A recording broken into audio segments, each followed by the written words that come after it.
Okay, hello and welcome everybody to the UK Skype.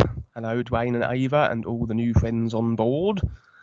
I'm here with Gwen and Peter, my ever suffering parents. And hello, Pierce. And okay. Oh, yeah. Okay. I'm going to start today. So I got a collection of notes all over the place, and if I don't say it, I'm going to lose track of where I was. Oh, right then. Okay. There is a phenomenon where individuals seem to have a memory of alternative timelines. The best example of this being how many people seem to have the memory of Nelson Mandela being executed as opposed to imprisoned, hence the coining of the phenomena and the name given, the Mandela effect. I was reading in Nubook 7 how Duane was going back in time with the objective to change the influence of certain key individuals that had a strong effect on the human species and their unfolding story. Had Duane gone back in time, altered the past successfully, and thus changed the present to a more favourable result, then at the time of writing Nubook 7, there would have been no need to therefore undertake this mission, as the outcome Duane sought to achieve would now be in effect. So by the very fact the escapade is written about suggests the mission was unsuccessful, or Duane would have had no need to decide upon the time-altering mission and write about it, as there would have been no need to do so.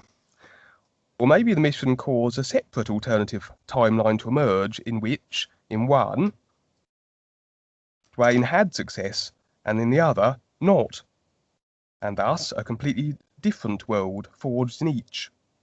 Maybe then certain people have a memory of a different world as a result of this alternative timeline, and so we can possibly say that Duane has perhaps created his own Mandela effects through his adventures.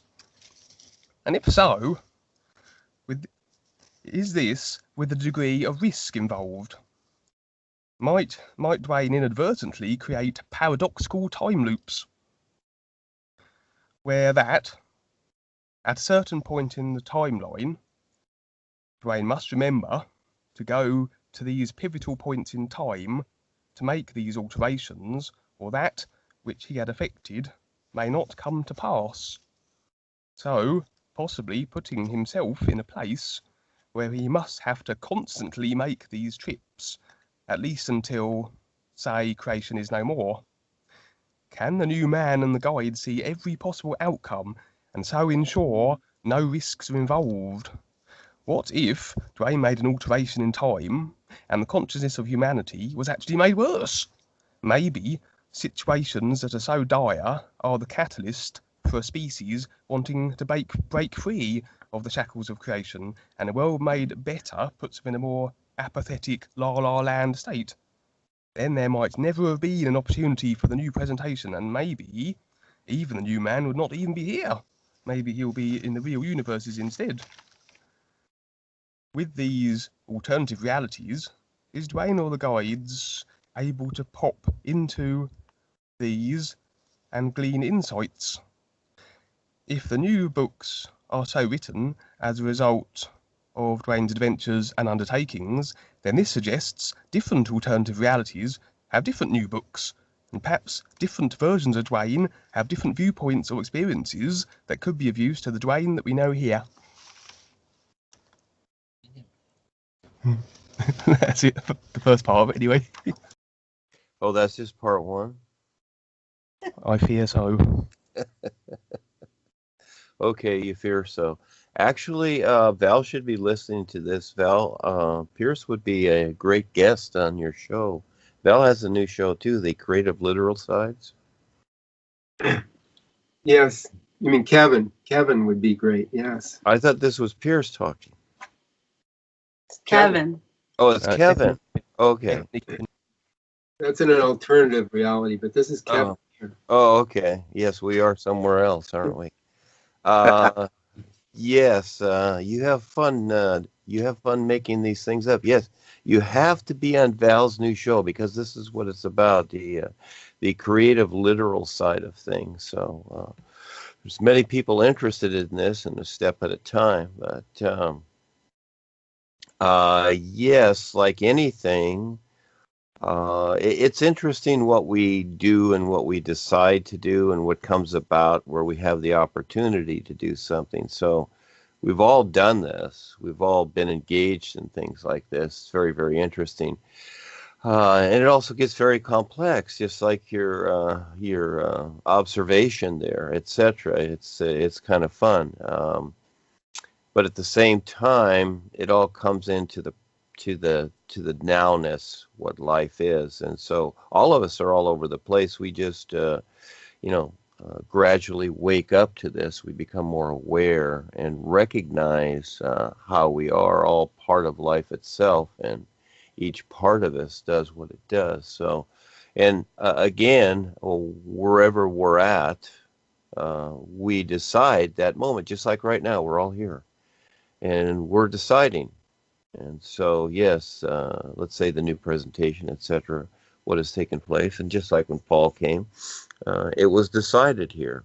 And this is one place in all of life. It's very interesting, and there are endless places, and this is where we are at this time. But yeah, and every moment it's decided, and we see the outcome of those decisions, don't we?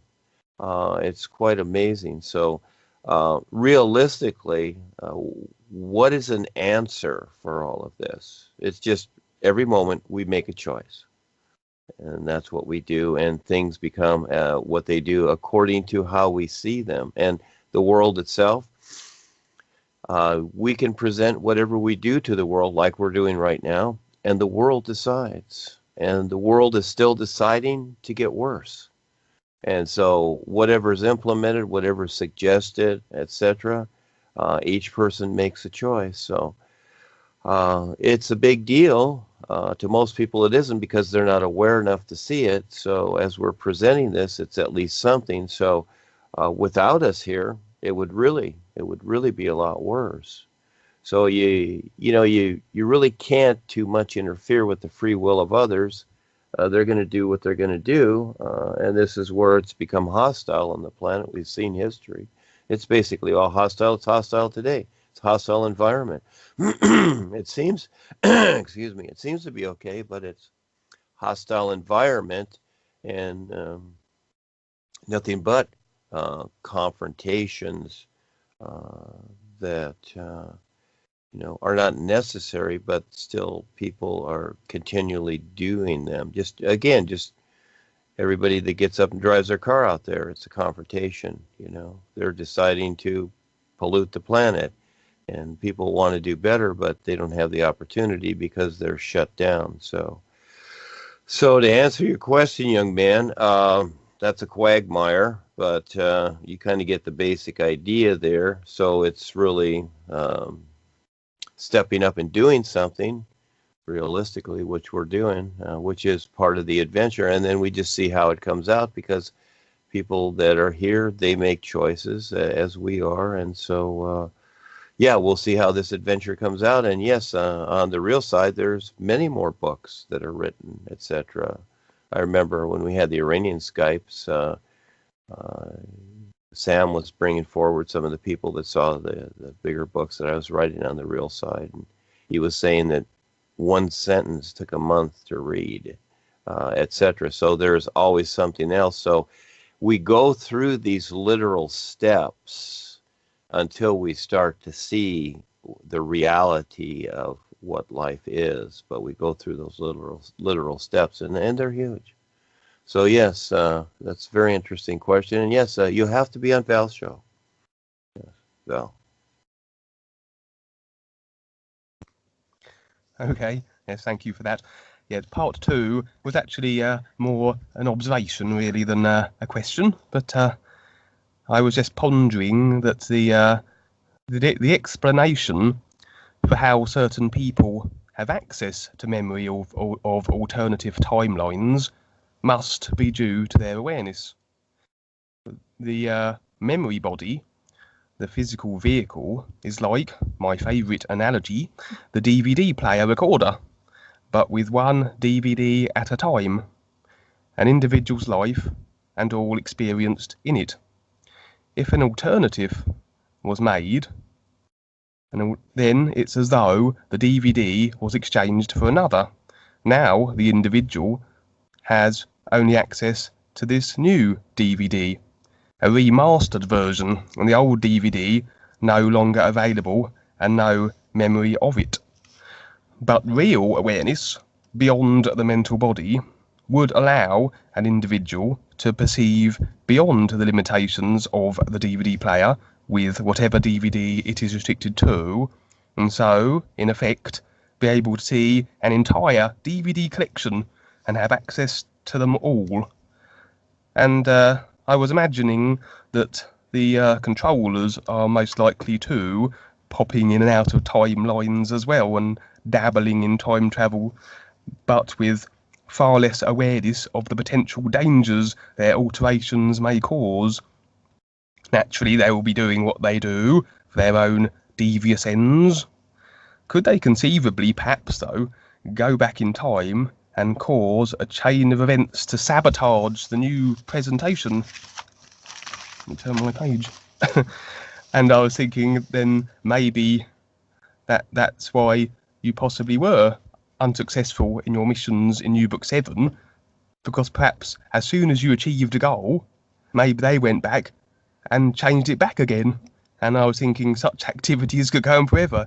Everybody going back and re-correcting what the other had corrected and so forth and so on. It can be like that. Yeah, it's like a football game, you know, soccer or football. You guys call it football, soccer over there. We call football, football here, but it's the same thing, offense, defense, and it's back and forth. And sometimes you don't get very far, but the boys don't stop. And eventually it comes to the point where, yes, just like on the planet here, people get old and tired, and then they go to the real side, and basically they're trapped there, or they go into an astral prison, or they don't know where they're at, so it becomes a difference.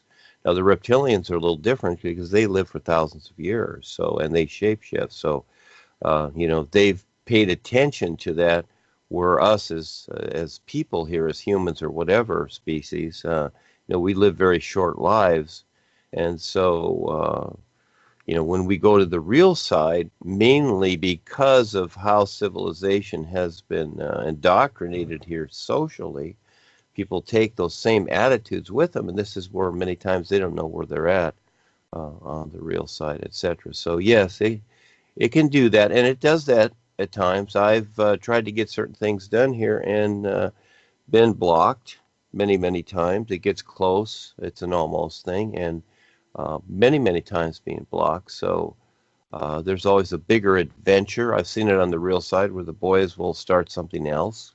They'll start constructing something else because the old stuff didn't quite go or work. And you see it with Paul's, where he presented what he did, and today it's totally the reverse, totally taken over, and the reptilians have all of it. This is just how it is here. So yes, it's like a picnic. You have some sandwiches and food, and you put it down, and you go throw the frisbee around. But in the meantime, the ants come out and start hauling it away, don't they?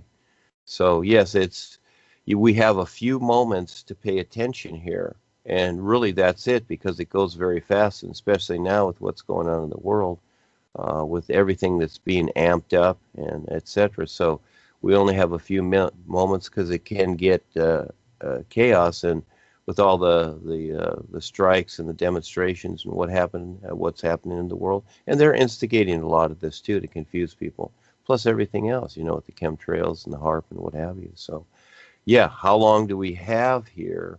to do something so that you have the awareness. So when that moment comes that you are okay, step into the other side, and at least you can be with the real guides. You can recognize them. That becomes the difference.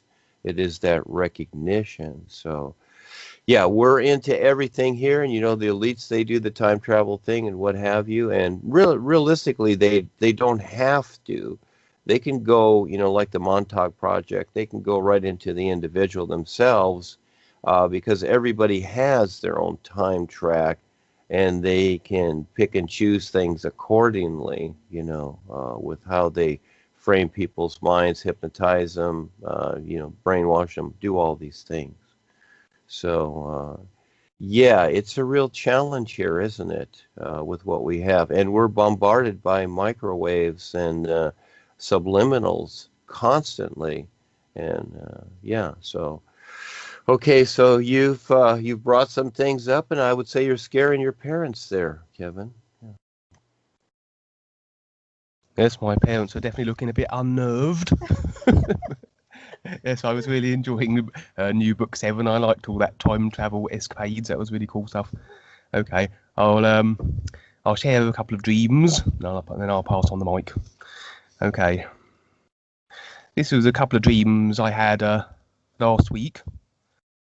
In this first dream, I was approached by a pair of dubious individuals, and they offered me an alternative job, as I was pretty cheesed off with my current job, as I am on physical.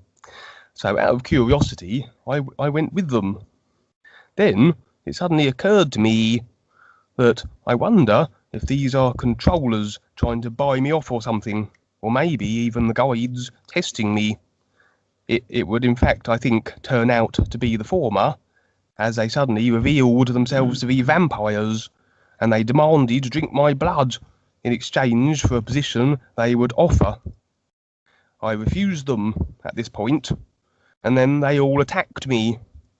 There was a whole bunch of them. However, I suddenly started zapping them with blue fire that I shot out of my hands and my eyes, which was quite cool. It was like something out of the X-Files. So I was sort of wondering at the end of that, when I woke up from that dream, if blue fire was of any significance, and maybe this is a standard defense ability of a new student. Well, we all have our skills, and so if you were Steven Seagal, you'd grab their thumb and twist them around, wouldn't you?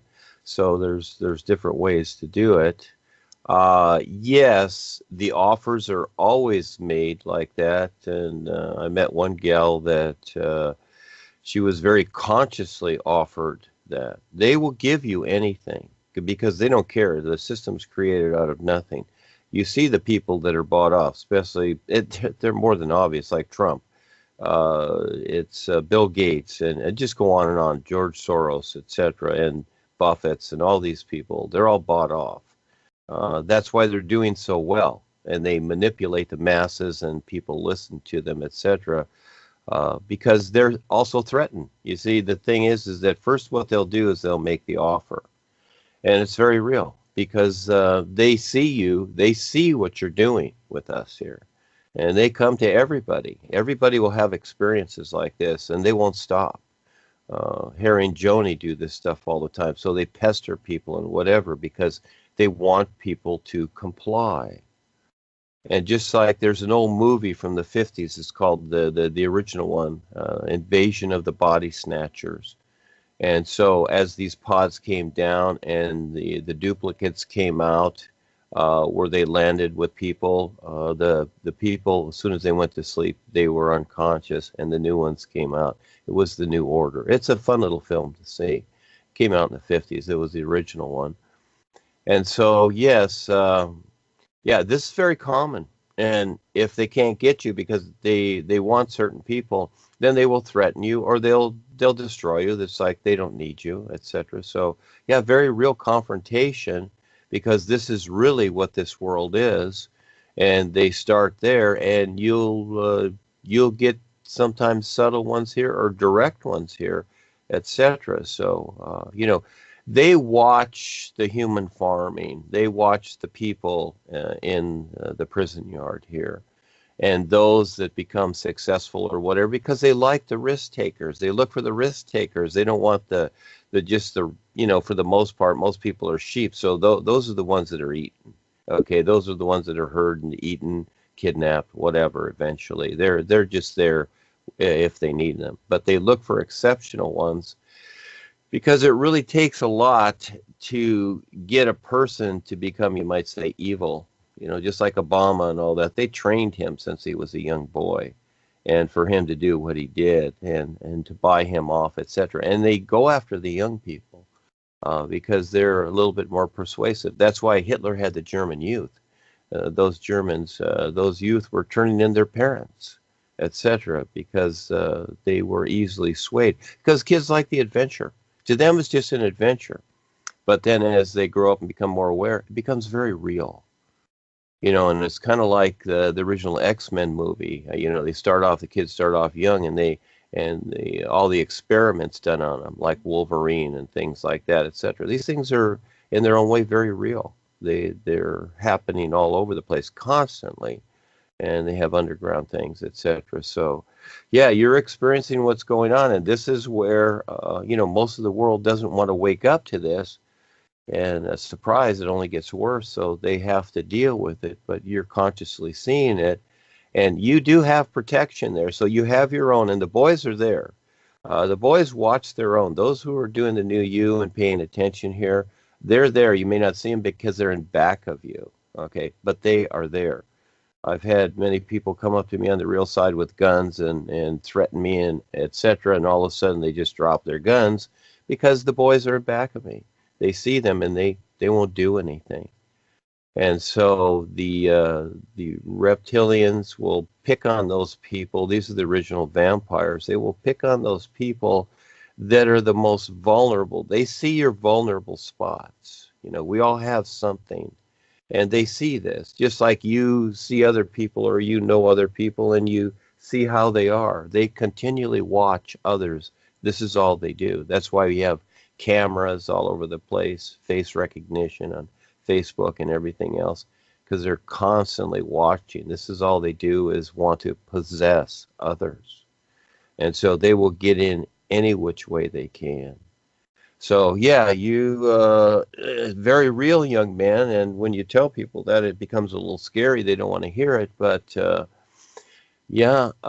most people are very tap-lined and agreeable, so they're fine. So while they're tap-lined and agreeable to the system, well, the system really doesn't bother them because they've already got them. You see, you're one that's waking up. You're seeing what's going on. So to them, you're a bad influence, okay? You're influencing others, and so they don't like that. So, the first offer is to buy you off, but there you go. So let's see what else happens.